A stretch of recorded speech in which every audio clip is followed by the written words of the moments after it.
Je m'appelle Doris Hinton, et voici comment mon histoire commence. Le texto de ma sœur ne vient pas à mon mariage. Mes beaux-parents sont des gens importants. J'ai répondu, compris. Ce soir-là, alors qu'elle se mariait, Forbes a publié une photo de moi, recevant le prix du PDG de moins de 30 ans. Le gouverneur me remettait le trophée. Le texto est arrivé un mardi après-midi, alors que j'examinais les projections trimestrielles dans mon bureau d'angle. Mon téléphone a vibré contre le bureau en acajou, et j'ai baissé les yeux pour voir le nom de ma sœur, Belle, clignoter sur l'écran. Il faut qu'on parle du mariage. J'aurais dû me douter que quelque chose se préparait. Belle était distante depuis des mois, depuis qu'elle s'était fiancée à Preston Whitmore, l'héritier de la fortune de Whitmore Industries. Leur famille possédait la moitié de l'immobilier commercial de l'État, et leur relation s'étendait jusqu'à Washington. Qu'y a-t-il, ai-je tapé en retour, même si un nœud se formait déjà dans mon estomac. Les 3 points sont apparus, ont disparu, puis sont réapparus. Finalement, sa réponse est arrivée. Maman et moi avons discuté de la liste des invités. La famille de Preston est très à cheval sur les apparences. Ses parents organisent la réception dans leur domaine, et il y aura des sénateurs, des juges, des magnats des affaires. Les Whitmore ont une réputation à maintenir. Je fixais l'écran, attendant le véritable message. Je pense qu'il serait préférable que tu ne viennes pas. Ce n'est rien de personnel. La mère de Preston a posé des questions précises sur nos origines familiales, et ta présence pourrait soulever des questions que nous préférerions éviter. Tu comprends, n'est-ce pas? Les mots m'ont frappé comme un coup physique. Je les ai relus 3 fois, persuadé d'avoir mal compris. Ma propre sœur me désinvitait de son mariage parce que je n'étais pas assez impressionnante pour sa future belle famille. Tu es sérieuse? Ai-je répondu. Ne sois pas dramatique. C'est important pour moi. Les Whitmore sont des gens sophistiqués. Le père de Preston connaît personnellement le gouverneur. Sa mère siège à des conseils d'administration avec des PDG et des philanthropes. Je ne peux pas les laisser poser des questions embarrassantes sur la raison pour laquelle ma sœur dirige une petite start-up dont personne n'a entendu parler. Une petite start-up. C'est ainsi qu'elle appelait Meridian Technologies, l'entreprise que j'avais bâtie de rien, dans le garage de mes parents, 5 ans plus tôt. Nous venions de conclure une levée de fonds de série B de 50 millions de dollars. Nous avions 200 employés répartis dans 3 États.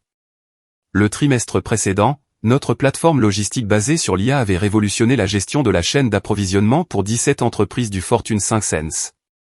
Mais pour Belle, ce n'était qu'une petite start-up. Je t'ai soutenu en tout, ai-je tapé, les mains tremblantes.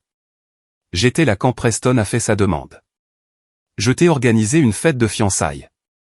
J'ai passé les 6 derniers mois à t'aider à planifier ce mariage. Et j'apprécie cela, mais tu dois voir les choses de mon point de vue. Les Whitmore sont des gens importants. La mère de Preston pense déjà que notre famille n'est pas tout à fait à leur niveau, parce que papa possède une quincaillerie. Si tu te présentes et que quelqu'un demande ce que tu fais, que suis-je censé dire? Que tu es PDG. Ils vont rire.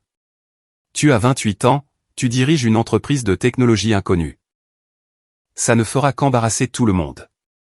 J'ai fermé les yeux et pris une profonde inspiration.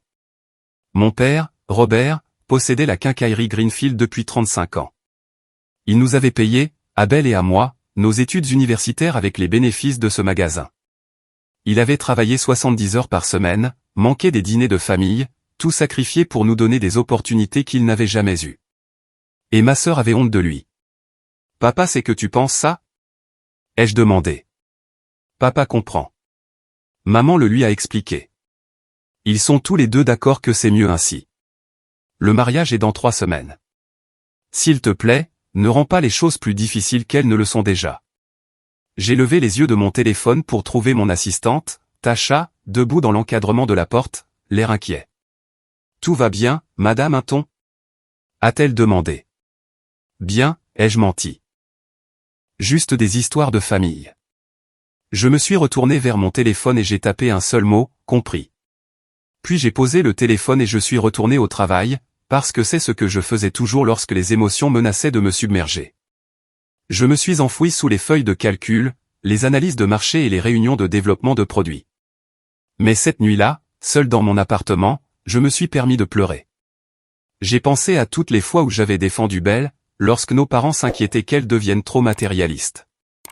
Je me suis souvenu l'avoir aidé à emménager dans son premier appartement, être resté éveillé toute la nuit pour relire ses dossiers de candidature à l'université, lui avoir prêté de l'argent lorsqu'elle ne pouvait pas payer son loyer pendant son stage non rémunéré. J'avais toujours été là pour elle, et maintenant, je n'étais pas assez bien pour assister à son mariage. Le lendemain matin, ma mère a appelé. Belle m'a parlé de la conversation, a-t-elle dit, d'une voix prudente. Je veux que tu saches que ton père et moi ne sommes pas d'accord avec cette décision. Alors pourquoi l'acceptez-vous, ai-je demandé. Il y a eu une longue pause. C'est ma fille. C'est le jour de son mariage. Si c'est ce qu'elle veut. Je suis aussi ta fille, maman. Je sais, et je suis désolé, mais parfois, nous devons faire des compromis pour l'harmonie familiale. J'ai ri amèrement. L'harmonie familiale, bien sûr. S'il te plaît, ne sois pas en colère contre elle. Elle est juste nerveuse à l'idée d'impressionner la famille de Preston. Tu sais comment elle est. Oui, je le savais. Belle s'était toujours souciée désespérément de ce que les autres pensaient. Au lycée, elle avait arrêté de ramener des amis à la maison parce que notre maison n'était pas aussi belle que les leurs. À l'université, elle s'était endettée pour acheter des vêtements de marque qu'elle ne pouvait pas se permettre. Elle avait construit toute son identité sur la validation externe. Et je l'avais encouragée, en étant toujours la sœur compréhensive, celle qui ne faisait pas de vagues.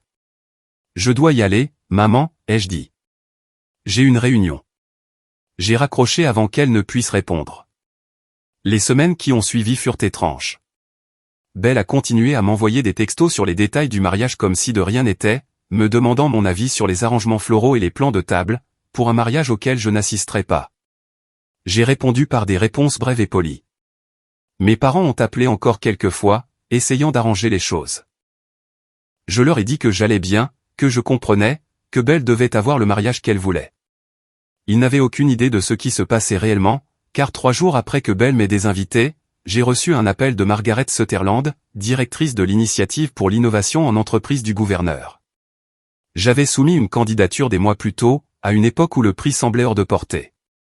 Madame Hinton, a-t-elle dit, la voix chaleureuse, j'ai le plaisir de vous informer que Meridian Technologies a été sélectionné pour le prix du PDG de moins de 30 ans du gouverneur. La cérémonie est prévue pour la soirée du 14 octobre, au Capitole de l'État. Le 14 octobre. Le soir même du mariage de Belle. Il n'y a que 5 lauréats cette année, a poursuivi Margaret. C'est un grand honneur. Forbes couvrira l'événement, ainsi que plusieurs autres publications majeures. Nous aurons besoin que vous prépariez un bref discours d'acceptation. J'ai accepté sur le champ. Pendant les 3 semaines suivantes, je me suis préparé pour cette cérémonie avec une concentration absolue. J'ai travaillé avec un rédacteur de discours pour élaborer des remarques qui mettraient en lumière non seulement le succès de Meridian, mais aussi l'importance de soutenir les jeunes entrepreneurs issus de milieux non traditionnels. J'ai fait concevoir une robe sur mesure, d'un bleu saphir profond. J'ai pris des dispositions pour que mon équipe de direction soit présente. Et je n'ai rien dit à personne dans ma famille. La décision de garder le secret n'a pas été prise par dépit, au début. Au départ, j'ai vraiment pensé à en parler. Je prenais mon téléphone pour appeler ma mère, mon doigt planant sur son contact. Mais ensuite, je me souvenais du soulagement dans sa voix lorsque j'avais accepté de ne pas faire de vagues à propos du mariage. Je pensais à la rapidité avec laquelle mes parents avaient accepté la décision de Belle, comment ils avaient choisi la voie de la moindre résistance. Ils avaient fait leur choix sur ce qui comptait. Je faisais le mien. Le travail est devenu mon sanctuaire pendant ces semaines. Je me suis plongé dans la préparation de la cérémonie avec la même intensité que celle que j'avais mise à construire Meridian à partir de zéro. Mon rédacteur de discours, Graham, était un ancien journaliste qui avait travaillé avec plusieurs PDG de renom. Racontez-moi votre parcours, a-t-il dit lors de notre première rencontre. Pas les chiffres, la véritable histoire. Je me suis retrouvé à parler de la quincaillerie de mon père, des week-ends que j'y passais, enfant, à trier les clous et les vis par taille. De la façon dont papa laissait les clients payer plus tard s'ils étaient à court d'argent, en tenant un vieux carnet de dettes sur lesquels il revenait rarement. De ma mère, corrigeant des copies à la table de la cuisine tard dans la nuit, son stylo rouge se déplaçant sur les rédactions avec une précision patiente. C'est ça, votre discours, a dit Graham. Pas les levées de fonds ou les partenariats. Ça, c'est la fondation. Nous avons travaillé sur cette version. Chacune se rapprochait de quelque chose d'authentique, quelque chose qui honorait mes origines, sans excuse. La robe était une toute autre affaire. Je n'avais jamais été particulièrement intéressé par la haute couture, optant généralement pour des tenues professionnelles simples. Mais cet événement avait quelque chose de différent. Je voulais être à la hauteur, pas pour quelqu'un d'autre, mais pour moi-même. La créatrice, une femme nommée Claudette qui tenait une boutique en ville, a écouté pendant que je décrivais ce que je cherchais. Puissante, mais sans en faire trop, ai-je dit. Élégante sans être guindée. Elle a dessiné pendant que je parlais, son crayon se déplaçant rapidement sur le papier. Quand elle a retourné le carnet, je l'ai vu immédiatement, une robe longue, d'un bleu saphir profond, structurée mais fluide, avec de subtiles perles qui capteraient la lumière. C'est parfait, ai-je soufflé. Il vous faudra les bons accessoires, a dit Claudette. Des bijoux simples. Laissez la robe et vos accomplissements parler d'eux-mêmes. Pendant les essayages, elle m'a posé des questions sur l'événement. Je lui ai parlé du prix, de Méridian, du discours que je préparais.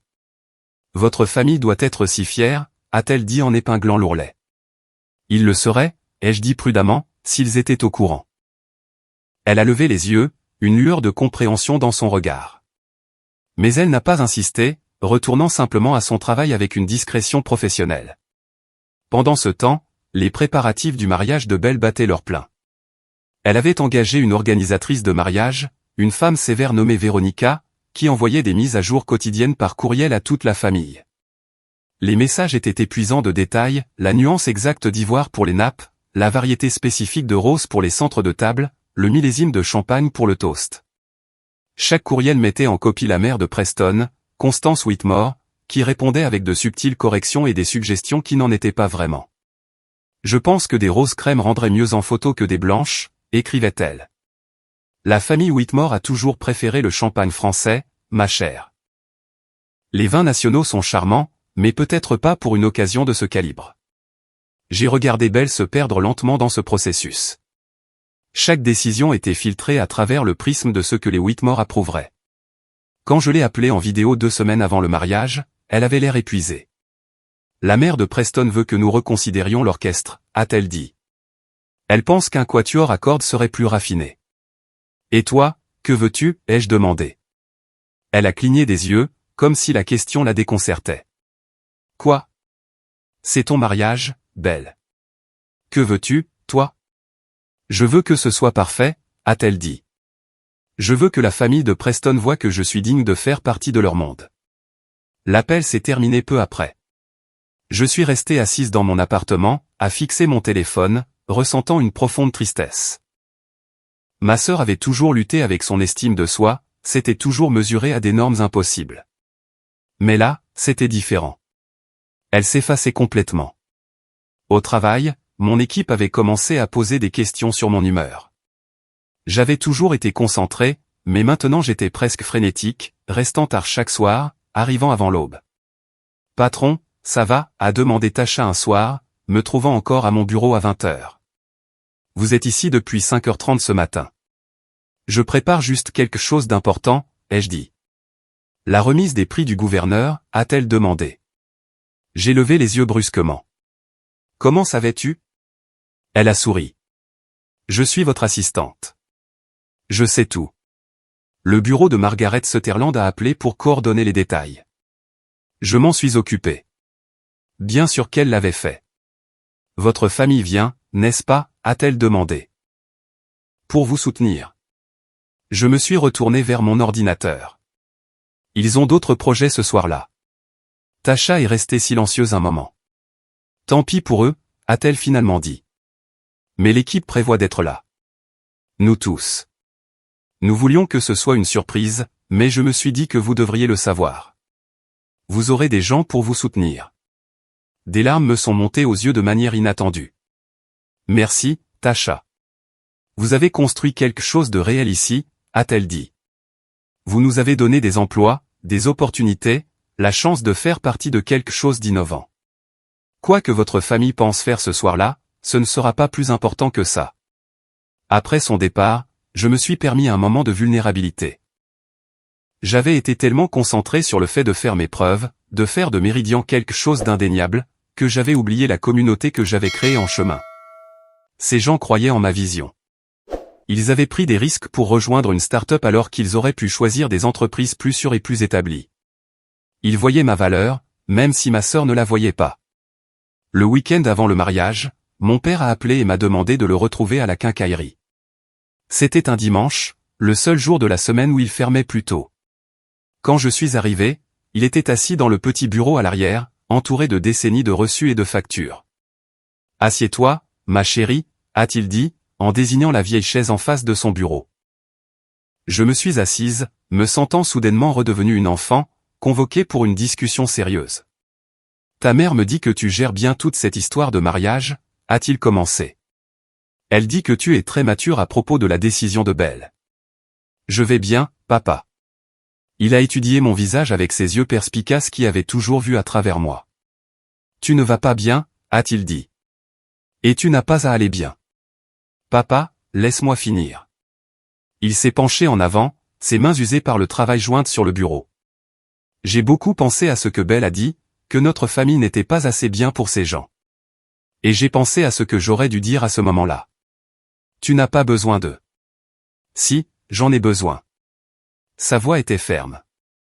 J'aurais dû lui dire que cette famille n'a rien dont elle doit avoir honte. J'aurais dû lui rappeler que tout ce qu'elle a, chaque opportunité qu'elle a eue, vient d'un travail honnête. De ta mère, passant ses soirées à corriger des copies pour qu'on puisse se permettre des leçons de piano et des colonies de vacances. De moi, ouvrant ce magasin à 6 heures du matin, tous les jours, pendant 35 ans. Il a fait une pause, sa voix se brisant légèrement. Et j'aurais dû te défendre. J'ai cligné des yeux rapidement, essayant de ne pas pleurer. Tu as construit une entreprise à partir de rien, Doris, a-t-il dit. Tu as fait ça avec intelligence, détermination et une volonté de faire. Si Belle ne peut pas voir ça, si elle est tellement aveuglée par l'argent de ces gens qu'elle ne peut pas reconnaître une véritable réussite quand elle est juste devant elle. Il s'est interrompu, secouant la tête. J'aime ta sœur, a-t-il continué, mais je suis déçu d'elle. Et je suis désolé que ta mère et moi t'ayons donné l'impression que tu devais accepter ça pour maintenir la paix dans la famille. J'ai ravalé mes larmes. Merci, papa. Tu n'as jamais été rien de moins qu'exceptionnel, a-t-il dit. Et je suis fier de toi, chaque jour. Nous sommes restés assis ensemble dans ce petit bureau, entourés de l'odeur de la sueur et de la peinture. Et pour la première fois depuis des semaines, je me suis senti vraiment en paix avec ma décision. 3 jours avant le mariage, Belle m'a envoyé un selfie de son dernier essayage de robe. Elle était magnifique, mais tendue, son sourire n'atteignant pas tout à fait ses yeux. J'arrive pas à croire que c'est presque le jour J, disait son texto. Maman n'arrête pas de pleurer chaque fois qu'elle en parle. Mais pas assez pour se battre pour mon invitation, ai-je pensé. J'ai répondu, tu es sublime. Ce sera une journée parfaite.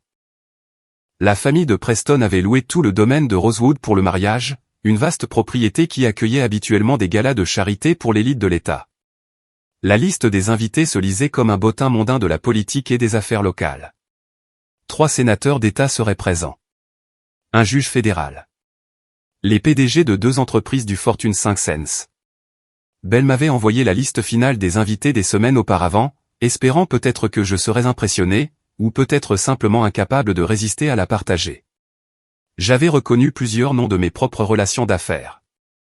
Ce n'étaient pas seulement des gens riches, c'étaient des acteurs de pouvoir, des décideurs, le genre de personnes qui pouvaient ouvrir des portes ou les claquer d'un simple coup de fil. Le genre de personnes qui liraient absolument Forbes et suivraient les comptes de médias sociaux du gouverneur. Belle a continué à m'envoyer des nouvelles du mariage. Ma mère a appelé pour me dire ce qu'elle allait porter. Mon père a laissé des messages vocaux pour me demander si j'allais bien. J'ai répondu à tous avec des banalités joyeuses et génériques. Oui, j'allais bien. Non, je n'étais pas contrarié. J'espérais que Belle passerait une journée magnifique. Le matin du 14 octobre, Belle m'a envoyé un selfie depuis le salon où elle se faisait coiffer. J'aimerais que tu puisses voir ça, disait son message. Les Whitmore ont engagé la styliste qui s'est occupée des coiffures pour le bal du gouverneur l'année dernière. J'ai souri à mon téléphone et j'ai répondu, tu es magnifique. Passe une journée incroyable. Puis je suis allé à mon propre rendez-vous chez le coiffeur. À 18h ce soir-là, je me tenais dans la grande salle de bal du Capitole de l'État, entouré de chefs d'entreprise, de politiciens et de journalistes. Mon équipe de direction était arrivée tôt pour me soutenir. Tasha avait tout organisé à la perfection, du transport au dossier de presse mettant en valeur les réalisations de Méridian. Le photographe de Forbes s'installait près de la scène. Un journaliste du Wall Street Journal voulait programmer une interview.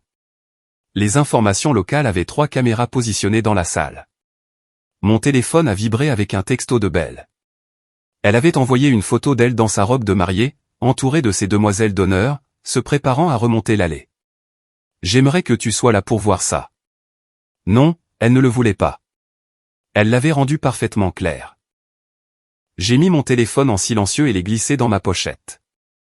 Le gouverneur Walsh est arrivé à 18h30, se frayant un chemin à travers la foule avec son charisme caractéristique. Quand il m'a rejointe, il m'a serré la main chaleureusement. « Madame Hinton, a-t-il dit, j'attendais avec impatience de vous rencontrer. Votre travail chez Méridian est remarquable. Vous êtes exactement le genre de leader innovant dont cet État a besoin. Nous avons parlé plusieurs minutes de la technologie de l'IA, du développement économique et des défis auxquels sont confrontés les jeunes entrepreneurs. Il était sincèrement intéressé, posant des questions réfléchies sur notre plateforme et nos plans d'expansion. Mon équipe suit votre croissance de près, a-t-il dit. 50 millions en série B à 28 ans? C'est extraordinaire. Et si j'ai bien compris, vous avez démarré l'entreprise dans le garage de vos parents. C'est exact, ai-je confirmé. Mon père possède une quincaillerie. Il m'a laissé utiliser son garage et m'a aidé à construire mes premiers prototypes. Le gouverneur a souri. C'est ça, le rêve américain. Des propriétaires de petites entreprises qui soutiennent la prochaine génération. Votre père doit être incroyablement fier. Il l'est, ai-je dit, souhaitant désespérément qu'il puisse être là pour entendre cela. La cérémonie a commencé à 19h. Je me suis assise au premier rang avec les autres lauréats, écoutant le gouverneur prononcer son discours d'ouverture sur l'innovation et l'entrepreneuriat.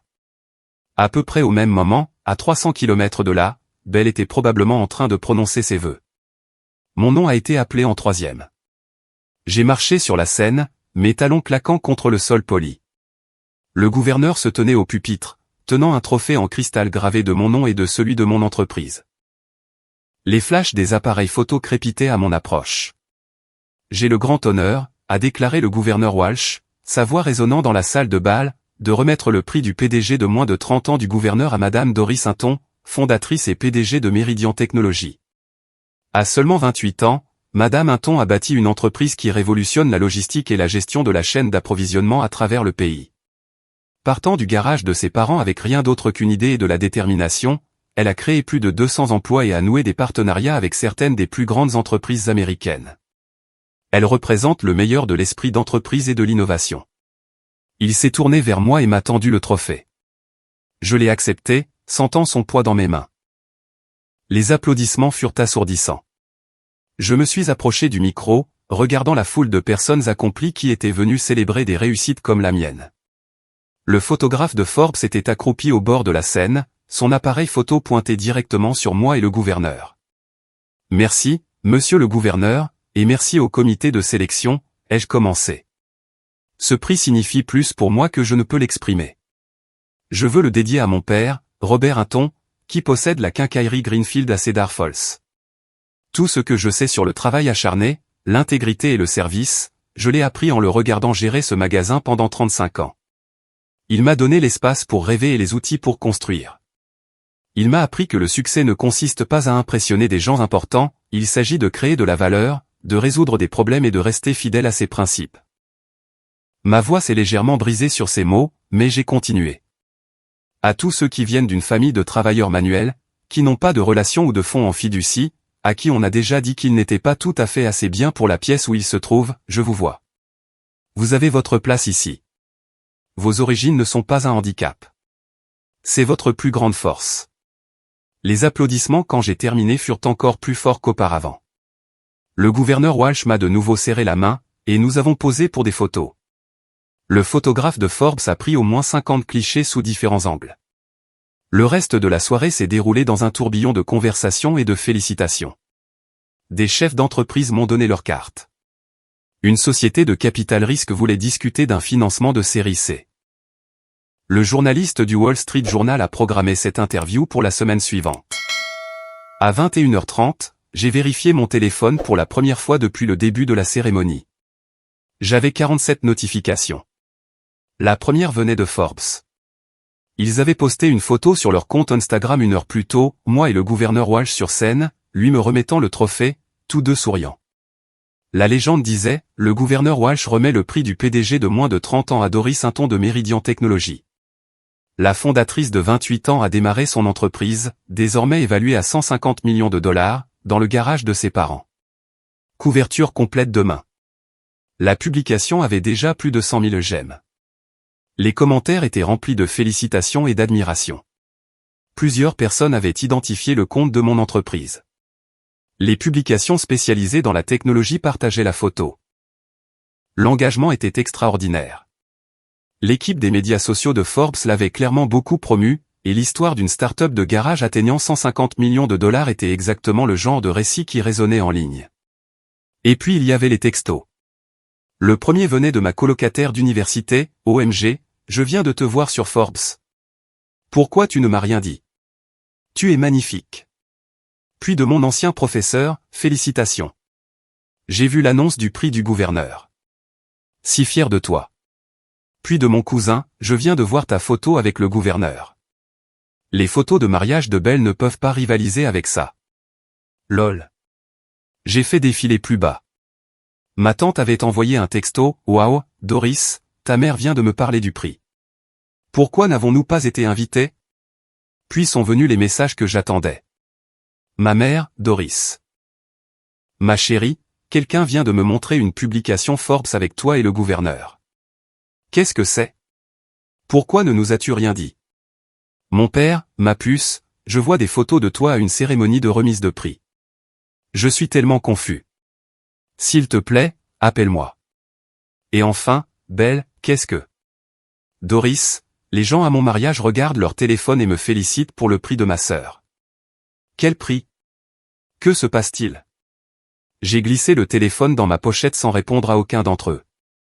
Le journaliste du Wall Street Journal m'a retrouvé vers la fin de la soirée. Madame Hinton, j'aimerais inclure quelques informations personnelles dans l'article. Pouvez-vous me parler de votre famille? Mon père possède une quincaillerie, ai-je dit. Ma mère est une enseignante à la retraite. Ils m'ont appris que le travail honnête est quelque chose dont on doit être fier, pas honteux. Le journaliste a griffonné des notes.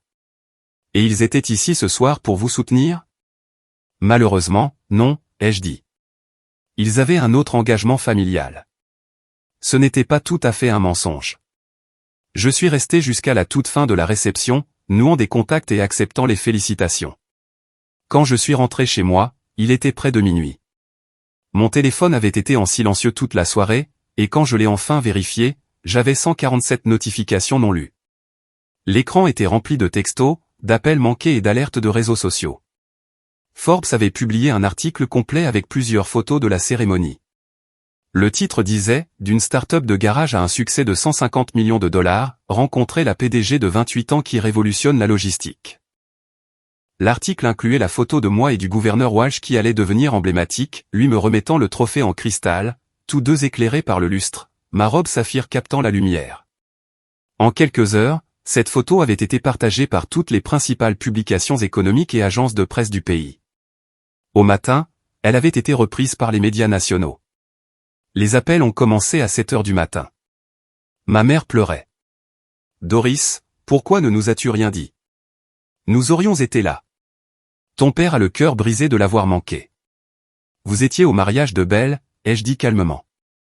C'était la priorité de la famille, tu te souviens? Tu aurais dû dire quelque chose. Nous n'étions pas au courant pour le prix.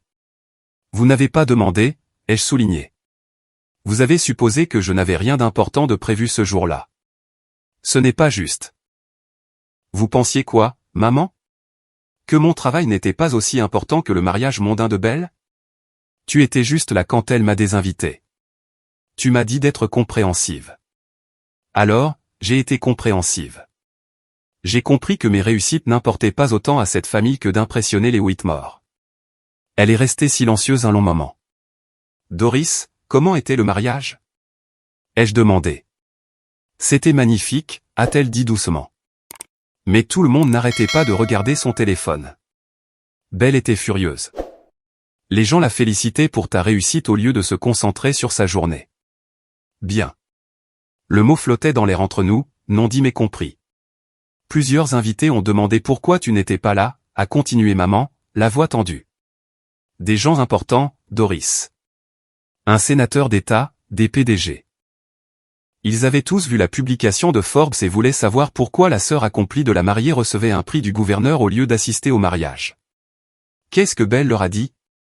Elle a dit que tu étais malade, mais ensuite quelqu'un a mentionné avoir vu des photos de toi dans cette magnifique robe, l'air en parfaite santé. Elle avait l'air de vouloir s'enfoncer sous terre. Bien sûr qu'elle l'avait. La mère de Preston était particulièrement intéressée, a poursuivi maman. Elle m'a prise à part et a posé des questions pointues sur la raison pour laquelle nous gardions ton succès si secret. Je ne savais pas quoi dire. Je pouvais parfaitement me l'imaginer, les yeux perçants de Constance Whitmore, son expression calculatrice alors qu'elle réévaluait la famille qu'elle avait jugée indigne de ses standards. L'ironie était presque poétique. Ton père veut te parler, a dit maman. Il a passé toute la nuit à regarder les photos en ligne. Il a imprimé celle de toi et du gouverneur et l'a mise sur le réfrigérateur. Ma gorge s'est nouée. Je dois y aller, maman, ai-je dit. J'ai des interviews prévues toute la matinée. Je dois y aller. J'ai raccroché. Belle a appelé ensuite. J'ai laissé sonner jusqu'au répondeur. Puis elle a rappelé, et encore. Finalement, à la 5e tentative, j'ai répondu. Comment as-tu pu me faire ça, a-t-elle hurlé avant même que j'aie dit bonjour. Tu as gâché mon mariage. Je ne t'ai rien fait, Belle. J'ai assisté à une cérémonie de remise de prix à laquelle j'étais invité depuis des mois. Tu as fait ça exprès. Tu l'as programmé le jour de mon mariage pour m'embarrasser. En fait, c'est le bureau du gouverneur qui l'a programmé. Je n'avais aucun contrôle sur la date. Et même si j'en avais eu, quelle importance? Tu as très clairement dit que tu ne voulais pas de moi à ton mariage. Ce n'est pas ce que j'ai dit. C'est exactement ce que tu as dit. Tu m'as dit que je t'embarrasserais devant la famille de Preston parce que je dirige une petite start-up dont personne n'a entendu parler. Tu te souviens. Elle pleurait maintenant. Tu es cruel. Je suis honnête. Tu avais honte de moi. Honte de papa. Honte de toute notre famille parce que nous n'étions pas assez sophistiqués pour les Whitmore. Eh bien, devine quoi? Pendant que tu remontais l'allée dans un country club, le gouverneur de notre État faisait publiquement l'éloge de la fille d'un quincaillier. Forbes a publié un article sur moi. Le Wall Street Journal veut une interview. Et rien de tout cela n'a à voir avec toi. La mère de Preston a vu la publication de Forbes, sanglota Belle. Elle a demandé pourquoi ma sœur n'était pas au mariage. J'ai dû lui dire que tu étais malade. Maintenant, elle pense que je lui ai menti. C'est ton problème, pas le mien. Doris, s'il te plaît, pouvons-nous juste en parler? Nous en avons parlé, il y a 3 semaines. Tu m'as dit de ne pas venir à ton mariage. J'ai respecté tes souhaits. Que veux-tu de plus de moi? Il y a eu un long silence. Je pouvais entendre sa respiration, tremblante et irrégulière. Je ne voulais pas que ça se passe comme ça, a-t-elle murmuré. Mais c'est comme ça. Tu as fait un choix sur ce qui comptait le plus, impressionner la famille de Preston ou avoir ta sœur à tes côtés. Tu as choisi. Maintenant, tu dois vivre avec ce choix. Tout le monde parle de toi, a-t-elle dit. Pendant toute la réception, les gens n'arrêtaient pas de sortir leur téléphone. Le père de Preston a demandé si nous t'avions invité et pourquoi tu n'étais pas là. Un de ses partenaires commerciaux voulait une introduction auprès de toi pour une éventuelle collaboration. C'était censé être ma journée. C'était ta journée, Belle. J'étais à l'autre bout de l'État, à un événement complètement différent. Je n'ai pas gâché ton mariage. Je n'ai pas envoyé de faire-part. Je n'ai rien fait d'autre qu'accepter un prix que j'ai mérité. Si les gens ont choisi de prêter attention à cela plutôt qu'à ta cérémonie, peut-être que cela en dit long sur les choix que tu as faits. J'ai raccroché. L'attention des médias a continué pendant des semaines. Forbes m'a incluse dans sa liste des 30 de moins de 30 ans. Le Wall Street Journal a publié un long profil. J'ai été invité à prendre la parole lors de conférences et de tables rondes. Les investisseurs appelaient quotidiennement. La valorisation de Meridian Technologies a augmenté de 30% en un seul mois, en grande partie grâce à la publicité. Mes parents ont finalement cessé d'essayer de me culpabiliser pour que je me réconcilie avec Belle. Je pense qu'ils ont enfin compris ce qui s'était passé, même s'ils étaient trop mal à l'aise pour l'admettre directement. Mon père a envoyé un texto qui disait simplement « J'ai toujours été fier de toi. Je suis désolé si je ne l'ai pas assez montré. » Je suis allé lui rendre visite à la quincaillerie un samedi matin. Il était en train d'organiser des fournitures de peinture quand je suis entré. « Voilà ma célèbre fille », a-t-il dit, en me serrant dans ses bras. « Le gouverneur Walsh t'a mentionné dans son discours, lui ai-je dit. Il a dit que les propriétaires de petites entreprises comme toi sont le fondement de l'économie américaine. » Les yeux de mon père se sont embués. Il a dit ça? Il le pensait aussi. Il a posé des questions sur le magasin, sur la façon dont tu m'as aidé à démarrer. Il était sincèrement intéressé. Nous avons passé l'après-midi ensemble, à discuter simplement. C'était comme une guérison. Ta sœur m'a appelé, a-t-il finalement dit. Elle voulait savoir si j'étais en colère contre elle. Qu'est-ce que tu lui as dit?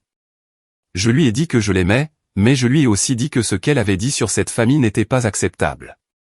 Ta mère et moi avons travaillé dur pour vous donner, à vous les filles, tout ce que nous pouvions, a-t-il dit. Je n'ai pas honte de ce que je fais, et aucune de vous ne devrait l'être non plus. J'ai serré sa main. Merci, papa. 6 mois se sont écoulés avant que Belle ne reprenne contact. Elle a envoyé un texto, on peut se voir pour un café? J'ai failli le supprimer, mais la curiosité l'a emporté. Nous nous sommes rencontrés dans un café du centre-ville, en terrain neutre. Elle avait l'air fatiguée, plus âgée en quelque sorte. Le mariage avec Preston n'était clairement pas le conte de fées qu'elle avait imaginé. Merci d'être venu, a-t-elle dit. J'ai remué mon café et j'ai attendu. Je te dois des excuses, a poursuivi Belle. Ce que j'ai dit sur ton entreprise, sur papa, sur tout ça. J'avais tort. Je me suis tellement laissé emporter par l'idée d'impressionner la famille de Preston que j'ai perdu de vue ce qui compte vraiment. Et qu'est-ce qui t'a fait changer d'avis, ai-je demandé. Elle a baissé les yeux sur ses mains. La mère de Preston. Après le mariage, elle n'arrêtait pas de faire des commentaires sur notre famille. Rien de ce que je faisais n'était jamais assez bien. Elle critiquait ma façon de m'habiller, ma façon de parler, même la façon dont je décorais notre appartement. Et Preston la laissait faire. Il n'a jamais pris ma défense. Je suis désolé, ai-je dit, et je le pensais sincèrement. Ça a l'air horrible. Le pire, a-t-elle murmuré, c'est de réaliser que je vous ai traité, toi et papa, de la même manière qu'elle me traitait. J'avais tellement honte de mes origines que j'ai essayé de les effacer, et j'ai blessé les personnes qui m'aimaient vraiment dans le processus. J'ai pris une gorgée de café. Tu me dis ça parce que tu comprends sincèrement ce que tu as mal fait, ou parce que les choses n'ont pas tourné comme tu l'avais prévu? Les deux, probablement, a-t-elle admis. Je sais que je ne mérite pas ton pardon, mais je veux que tu le saches. Je le vois maintenant. Je vois à quel point tu es incroyable, tout ce que tu as accompli, et je suis désolé de ne pas avoir pu le voir avant. Nous avons parlé pendant 2 heures. Je ne l'ai pas complètement absoute, certaines blessures mettent du temps à guérir. Mais j'ai apprécié son honnêteté. Au moment de partir, elle a demandé, « Tu penses que papa me laisserait travailler à la quincaillerie pendant un certain temps, juste à temps partiel ?» Je veux me souvenir de ce que c'était, avant de me laisser autant happer par les apparences. Tu devrais lui demander toi-même, ai-je dit. Mais je pense que ça lui plairait. La semaine suivante, j'ai vu une photo de Belle sur les réseaux sociaux. Elle portait un jean et une chemise de travail avec Greenfield Hardware brodé sur la poche, aidant un client à choisir du bois. La légende disait, retour aux sources. Se souvenir de ce qui compte. Preston a demandé le divorce 8 mois après le mariage. Apparemment, l'empire de sa famille n'était pas aussi stable qu'il le prétendait, et ils avaient besoin d'une belle-fille qui pourrait apporter plus de relations financières à la table. Les Whitmore faisaient face à des difficultés commerciales qui nécessitaient des alliances stratégiques, et la famille de Belle ne pouvait pas fournir ce dont ils avaient besoin. Elle n'était pas assez bien pour eux non plus. 1 an après le prix du gouverneur, Meridian Technologies a été acquise par un grand conglomérat technologique pour 400 millions de dollars. Je suis resté en tant que PDG et j'ai négocié des postes pour toute mon équipe de direction. Nous nous sommes étendus à 12 États et avons embauché plus d'1 millier d'employés. Forbes a fait un article de suivi intitulé « La PDG qui a démarré dans un garage, 1 an plus tard ». L'article comprenait une photo de moi et de mon père, debout devant la quincaillerie Greenfield, tous deux souriants. Ma mère a encadré cette photo et l'a accrochée dans leur salon, juste à côté du portrait de mariage de Belle. Certains diront peut-être que j'ai été mesquine de ne pas parler à ma famille du prix du gouverneur. Peut-être ont-ils raison. Mais j'ai appris quelque chose d'important ce jour-là, on apprend aux gens comment nous traiter. Pendant des années, j'avais accepté d'être sous-estimée, négligée, traitée comme moins importante. Cette nuit-là, au Capitole de l'État, tenant ce trophée de cristal alors que les appareils photo crépitaient, j'ai décidé que j'en avais fini d'accepter ce traitement. J'ai construit mon entreprise. J'ai mérité mon succès. Je me suis tenu sur cette scène grâce à mon travail, pas à cause de qui je connaissais ou de la famille dans laquelle je me suis marié. Et si cela a coïncidé avec le mariage de ma sœur, eh bien, comme elle me l'avait dit elle-même, parfois, il faut faire des compromis pour ce qui est vraiment important. J'ai juste décidé ce qui était important pour moi. Le trophée est maintenant sur mon bureau, captant la lumière de l'après-midi à travers les fenêtres de mon bureau d'angle. Parfois, lorsque j'ai une journée difficile, je le regarde et je me souviens, j'ai ma place dans chaque pièce où je choisis d'entrer. Non pas parce que quelqu'un m'en a donné la permission, mais parce que j'ai gagné ma place.